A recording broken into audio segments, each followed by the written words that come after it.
Oi! Eu sou o Fábio. Eu sou a Evelyn. E esse aqui é o Farofa BL. Bem-vindo!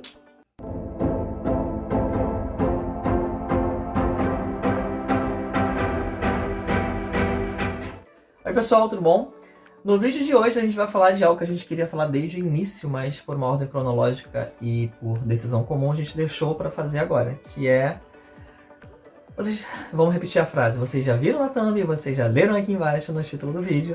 A gente vai falar sobre casais secundários, os nossos preferidos e, obviamente, aqueles que literalmente roubaram a cena em alguns BLs. Então, vamos falar da síndrome do casal secundário. Exatamente. Porque o que acontece? A gente para ver o dorama, a gente tem o casal principal, mas a gente não consegue não se encantar com o secundário. Geralmente eles roubam a cena com muita facilidade. E casais secundários que se destacam geralmente ganham seu próprio BL. Uns dão muito certo, outros não, mas esse não é o foco do vídeo. Para o bem ou para o mal. Não, esse não é o foco do vídeo. A gente vai falar apenas dos casais secundários nos seus primeiros doramas, nos seus primeiros BLs, que se destacaram muito. E aqui não tem um ranking, a gente apenas separou alguns para falar, beleza? Pra variar, né, em todas as nossas listagens, o que não pode faltar? History. E a gente vem aqui com o Trapped, que é aquele BL maravilhoso ali que tem um protagonista que é um policial e um bandido. E no casal secundário a gente também tem um casal de policial e bandido. Mas desse casal, a gente até tentou pegar os nomes, né? Vou olhar na cola, tá, gente? Sim, porque a gente... Nome é memória de peixinho dourado, a gente é péssimo. Policial é o Feng... Não, volta. O policial é o... Abafa. O policial é o Chow e o bandido é o Feng. Bandido, ai, gente. Na verdade, a gente chamou de policial bonitinho e bandido gostoso. Porque faz todo sentido. E quem não viu não vai saber a referência, então assista, e quem viu sabe exatamente do que a gente está falando. Independente dessas referências deles, não é mesmo? O casal secundário de Trapped foi sensacional em cena. Todas as aparições deles eram encantadoras. E até que eles se tornassem um casal de fato... né, ali daquele momento do flerte, a gente pôde apreciar cenas impressionantes, cenas de muita química, cenas de uma fofura extrema. Extrema. E que levaram eles para essa listagem. Sim, verdade.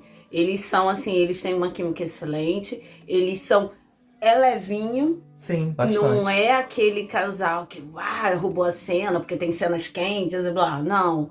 Geralmente os casais principais são mais levinhos, né? Porque não tem todo aquele enredo nas costas, né? Como o principal. Os secundários, eles são mais tranquilos. Salva exceções, né? Tipo Kim Porsche. Então, já falei pra não usar como parâmetro. Não consigo, mais forte.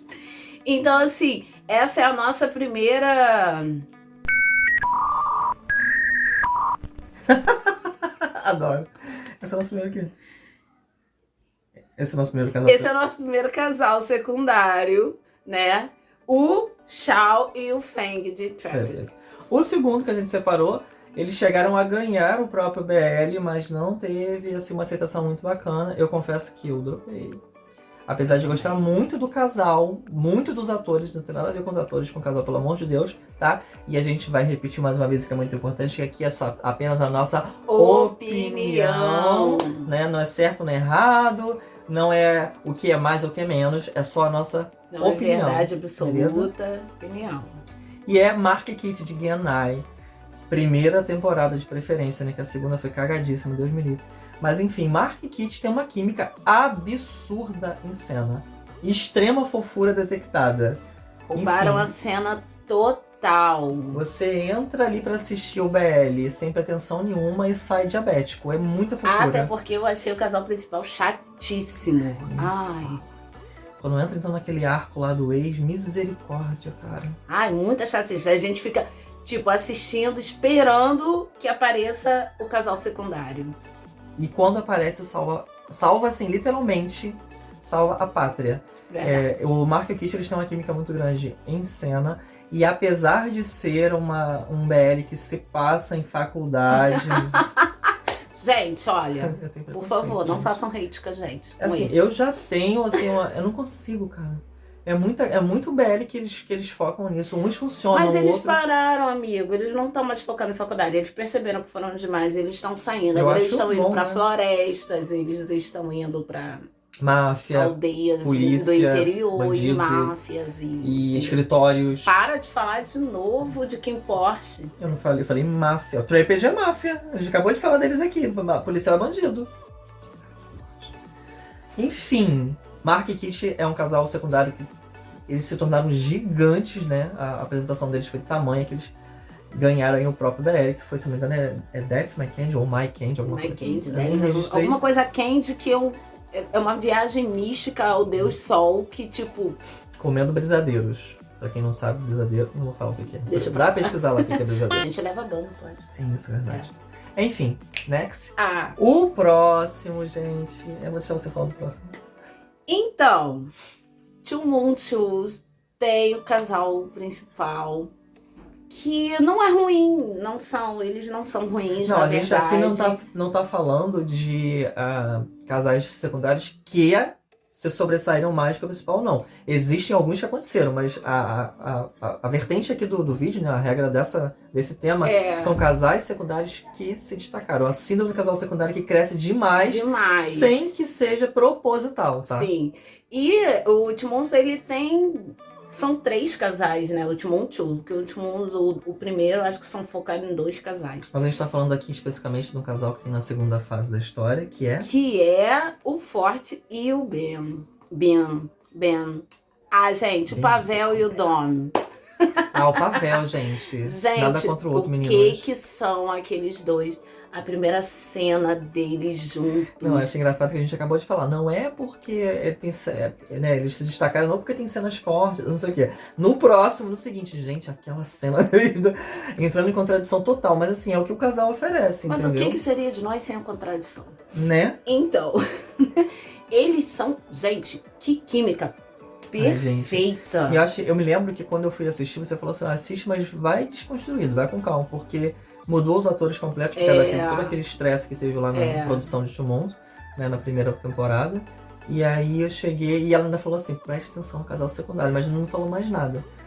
Misericórdia, quando eu vi o Pavel, eu passei mal. Gente, realmente, o Pavel ali, eu virei fã. Eu falei, gente, esse menino... E ele, cara, o Pavel, ele... Se você seguir ele no Instagram, você segue, você sabe como é que é. Cara, ele faz TikTok, ele faz reels de funk brasileiro. Ele adora. Cara, olha, é surreal. Fanzoca da Anitta, ele. Muito fã da Anitta. Ele é cara, o ator em si conquista a gente muito fácil. E isso é fácil de ver na tela. E o Dom, né, o ator, ele é muito fofo. Então, assim, o Ben, ele tinha que ser um personagem mais arredio, um personagem mais assim... Só que ficou uma coisa arredia, fofa, porque... Ai, ficou muito delicinha de ver eles dois. Tinha hora que eu até meio que esquecia dos outros. Normal. E eu focava muito, e depois eu falava, não, gente, pera, tem mais. Mas é assim, quando o canal se destaca muito... A gente tende a esquecer do casal principal, mas isso não quer dizer que eles sejam ruins, tá? Não. Não é o caso, na verdade, em Two Moons não é o caso. Não o casal é. principal é bom. E diferente de outros, como a gente citou aqui, por exemplo, de Genai, que só misericórdia. Enfim, não é o caso. Mas aqui ainda se aplica a síndrome de segundo casal, que se destaca absurdamente. E na 99% das vezes não era a intenção da produção. A química dos atores, a entrega, faz toda a diferença. Next! Então, gente, vamos falar de o que é assim... Fala o nome desse drama. Waihu. Eu não sei falar inglês. Já falei isso em todos os vídeos. Vou continuar falando até vocês entenderem. O que acontece? Eram 2 casais principais, a ideia era essa, né? Só que Covid atrapalhou um monte de gente, atrapalhou tudo, porque eles gravavam e entregavam, e isso atrapalhou muito. Eles já não podiam estar com aquele elenco todo mundo junto, o pessoal todo. Então eles tiveram que diminuir bastante, tanto o pessoal do elenco para não pegar, né, a doença e tal. Quando o Covid começou, vamos combinar que qualquer tipo de aglomeração era vista como risco fatal, porque não existia vacina e a doença estava matando em massa, principalmente na Europa. E na Tailândia, o toque de recolher, né, em geral, estava sendo levado muito a sério. Se tivesse alguém com doente no prédio, era fechado o prédio inteiro. Era uma parada assim que tava, não é igual aqui, né, que a gente levou. Enfim. Então, aí o que acontece? Tinham 2 casais secundários, que era o Tutor e o Fight, e o Saifá e o Zon. O Zon era quem estava escrevendo a história lá do BL e tal, então automaticamente ele era o principal, né, junto com o Saifá. Mas como eles precisaram reduzir, e tava naquilo, casal fofinho, casal pegação. O que o povo gosta? Casal pegação, é óbvio. Então, eles foram lá e deram uma atenção principal, uma atenção toda pro Tutor e o Fighter, e eles acabaram se tornando o casal principal. Então, o Saifá e o Zon ficou ali como um casal secundário. E o que aconteceu é que aquele mel que era, não era um docinho, aquilo ali era todo um pote do ursinho Puff, sabe, de mel ali, e eles acabaram ficando, assim, só uma pincelada, aparecia de vez em quando, e o povo começou a reclamar muito. Tanto que depois eles ganharam, assim, um especial só deles, que, como sempre, assim, pelo menos pra mim, opinião, gente, calma. Opinião. Não atingiu aquilo que a gente esperava, né? Então, assim, mas foi muito legal. É um casal que é uma delicinha de assistir, entendeu? Eles são muito fofos. E eles se destacaram, independente da produção dar ali uma ênfase ao outro casal, o público gostou muito. Ou seja, o que a gente falou aqui ainda há pouco. A química dos atores, a entrega na interpretação fez toda a diferença e levou eles para uma produção própria. Infelizmente, como foi com esse caso do Mark Kitt, né, do casal de Genai, não foi tão boa, né, a recepção não foi tão boa, mas levou eles para uma segunda produção porque eles se destacaram. Verdade. E por último, não menos importante, muito pelo contrário, não foi deixado por último de propósito, mentira, foi sim. Mentira, claro que foi. Ai, gente. Vamos falar deles, né, gente? Casal secundário, que roubou a cena. Oi, prazer, síndrome de Estocolmo. Pete. Vegas. E Pete de Kim Porsche. Gente. O que falar desses dois que já não foi dito, na verdade? Até a gente já falou deles aqui. Várias vezes, bom, né? Assim, em vários vídeos. Vegas, pra mim, menos foi o dos fofos. Abafa. Vegas, não é o caso. Vegas, pra mim, foi uma grata surpresa. Foi um personagem que cresceu absurdamente dentro da série. A gente já tinha noção, já tinha ali uns apontamentos de que Pete e Vegas seriam um casal. Só que a gente não sabia mais ou menos como que seria, né, o desenvolvimento, a química, como é que eles iam trabalhar isso, desses dois em cena. E pelo amor de Deus, o que foi aquilo? O que foi aquilo? Começou com um negócio sado, entendeu? Te queima, te bate, te chicoto. Não é calafrios. E depois foi para aquela situação de compaixão, de entender a fragilidade um do outro. Porque Síndrome de Estocolmo, gente. Abafa. Isso também tem um nome científico, não Síndrome de Estocolmo. E entender a fragilidade do outro. Mas é verdade. O Pete sendo ali pressionado pelo Vegas e o Vegas se abrindo para ele, porque não tinha mais. Ele não tinha com quem contar. O Vegas quebrado. Por conta da situação com o pai. O Vegas estava muito quebrado. E o Pete foi ali o que deu pra ele, assim, um socorro, né? Tipo, ele não tinha a quem recorrer. Ele fala isso pro Pete, né? Que ele tem o irmão dele. Mas que o irmão dele também não liga muito. Então ele não tinha quem. Os primos dele é aquela perturbação, né? O pai dele naquela cobrança. Chegou a olhar e falar, você não merece ser meu filho. Foi horrível essa cena. Né? Então, assim... Gatilho pra mim. Ele tava muito quebrado. Ele não tinha a quem recorrer. E, de repente, chega o Pete pra ele, que no começo ele fez com o Pete o que ele sabe fazer. Exatamente. Entendeu? É ser agressivo, é agredir, ir pra cima. Transportar a frustração dele em outra pessoa. Isso. Que é como o pai faz. O pai não conseguiu concluir os planos, descontou nele. Ele o que ele fez. Irritado, frustrado, descontou no Pete. Exato. Só que diferente do que ele talvez esperasse, né, como personagem, obviamente, o Pete deu um retorno pra ele que ele não aguardava. Desarmou ele, que foi como acolher. se o Pete meio que filtrasse aquela raiva e ele entendeu. E voltasse e falasse assim, cara, pera, respira. Você tá precisando de alguém pra conversar? E você o tá personagem do Pete, desculpa. O personagem do Pete, eu não sei se você vai lembrar dessa cena. Acho que foi no capítulo final, quando o Vegas é baleado. Quem não viu ainda, sorry pelo spoiler, mas, né, fazer o quê? Que o Vegas é baleado, que o Pete vai lá dentro, quando tá o Kim, o pai do Kim, aquele demônio, o Porsche e a mãe do Porsche, e ele pede permissão pra sair e ir lá resgatar o Porsche. E na minha cabeça, o Porsche já estava morto, eu já estava arrasado, entendeu? Não. O Vegas. Perdão, ao surto. Cansado. Bafo. O Vegas estava, pra mim já estava morto, o Vegas. Eu falei, gente, cara, ele tomou o quê? Uns 3 tiros? 2, 3 tiros? É. Pá, pá, pá, pá. Não, foram, pá, pá, pá, pá, pá, pá. Eu falei, caraca, eu não acredito nisso, velho. E ele vai lá, e Quando ele vai eu vi que atrás tava dele lá vivo, fora. beleza. Tipo... Alice, né? Tomou 2 tiros e tava lá de boaça no dia seguinte. Amigo, não, conheço gente que tomou mais. Isso E tá vivo. de boas. Enfim, relatos da vida real, gente. Caso de família com Cristina.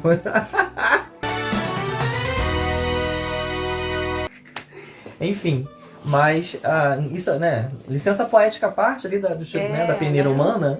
Então.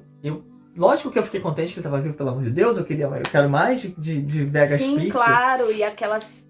Gente, vocês já viram? Assiste lá, né? A cena do hospital, no final, que tá Pete, o Vegas e o O irmão irmão mais do novo Vegas. do Vegas, Porque é tudo que sobrou pro Vegas. Sim, É o irmão e o Pete. exatamente. É a família que agora que ele tem, porque até o ouriço.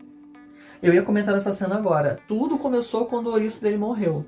Porque era quem ele quebrou, tinha. literalmente assim, ele quebrou a última base que ele tinha, era o vínculo que tinha com aquele bicho, porque ele Era não tinha quem ele literalmente tinha. mais nada. E aí foi nesse momento que o Vegas, que o Pete abraçou o Vegas, Se literalmente. tornou o ouriço dele. Se tornou um bichinho. Também. E vale lembrar uma coisa muito importante sobre essa cena. O ator, né, o Bibble que faz esse personagem, o Vegas, ele se entregou de uma maneira tão absurda, tão profunda pra essa cena, que a crise de choro que ele teve quando o diretor falou, corta, e ele continuou chorando incessantemente. O Pete foi lá pra tentar acalmar ele e tal. A produção veio, mas assim, nada conseguia fazer o cara parar de chorar. Foi uma entrega muito grande. Por exemplo, eu fiz teatro durante 6 anos. E... aí o que acontece? Quando você entra muito no personagem, que você... eu costumava dizer, incorpora mesmo o personagem, que você esquece que é você e você passa a ser o personagem, às vezes é muito difícil de sair do personagem. O Johnny Depp fala que ele, quando fazia Piratas do Caribe, ele descia pro lobby do hotel, ele ia tomar café de chapéu e lápis de olho, porque ele era o Jack Sparrow, ele não conseguia sair daquilo ali. Então a gente tem um pouco essa dificuldade. Tem muitos atores, os meninos em Bad Buddy. Sim. O Nanon teve uma crise de choro absurda na cena do telhado. Exatamente. Por quê? Porque ele tá imerso naquele sentimento. Para ele passar esse sentimento, ele precisa acreditar naquilo ali. E só que o diferente do Nanon e a cena do Pete e do Vegas tinha uma carga emocional muito pesada, né? Verdade. Então, assim, eu acho isso assim maravilhoso, porque você vê a entrega dos meninos. E eu acho que isso faz toda a diferença. Talvez seja o grande motivo dessas séries estarem se destacando absurdamente. Kim Porsche é uma série mundialmente conhecida, gerou uma tour mundial, que é uma coisa inédita dentro das séries feitas pela Tailândia. Fábio, já existiram hoje tours de outras séries, mas pela Ásia, amigo. Estados Unidos, América do Sul, eles anunciaram a América do Sul. Meu Deus, tem que ser o Brasil. Meu Deus, tem que ser o Brasil. Porque BL, eles falam lá, né, que eles reconhecem que fora da Tailândia, aonde o BL mais é difundido é aqui no Brasil. Tanto que a GMM ela liberou os vídeos dela, né, no próprio YouTube e tal.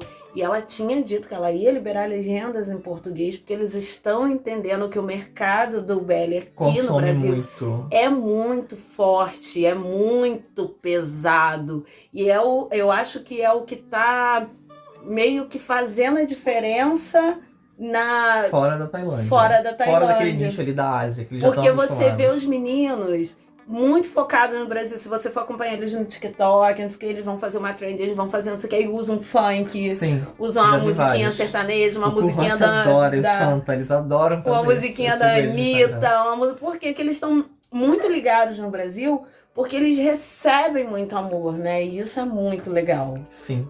E essa entrega toda acaba fazendo não só com que eles se destaquem, mas sejam premiados.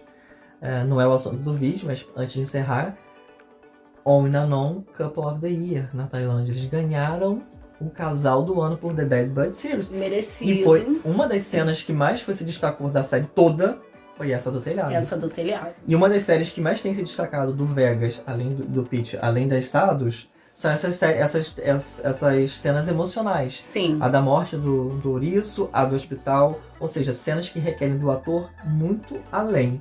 E essa entrega fez toda a diferença. Verdade. E a gente ama e espera mais. Claro! Muitas, assim, a gente espera que tenham mais cenas, mais casais, sofrer casal secundários. Mais temporadas. Mais temporadas, claro. Depende, né, amigo? Eu tenho medo, gente, de Síndrome de segundas segunda temporadas. temporada. Eu tenho. Eu acho muito que medo. que importe. The Bad Series eu não sei se seria uma bacana ter uma segunda temporada. Eu acho que não, acho que Mas acabou que ali, importe não pede. necessita. Então, não, precisa, porque tem muitos Muita nós coisa ali ali pra sem desenvolver, conta. Então, nossa. tipo assim, mas eu, sinceramente, vocês vão perceber que conforme vocês vão acompanhando a gente, que eu tenho muito medo de segundas temporadas. Geralmente cagam no roteiro. Eles conseguem desviar disso aí, você fica perdido e dizer, oi. Desviar, é exatamente o que a gente fez aqui, saiu do tema. Sempre a gente faz o que eu já falei, regras foram feitas para ser quebradas. E a gente tá numa farofa. Então é isso, pessoal. Espero que vocês tenham gostado do vídeo. E se vocês têm outros casais secundários que vocês curtem, que a gente não citou aqui, comenta aqui comenta nos comentários, é ótimo, né? Coloca aqui nos comentários, cita esse BL pra gente poder dar uma conferida se não viu ainda. É verdade. Tá? A gente sempre tá em busca de novos BLs, porque tem muita coisa que a gente não viu, porque a produção de Taiwan, Japão, Coreia Eles e não dão Tailândia tempo. não cessa. Ainda mais voltando da pandemia, parece que eles vieram com um gás redobrado. total. Exatamente. Tá? A gente fica por aqui e se vê na próxima. Tchau.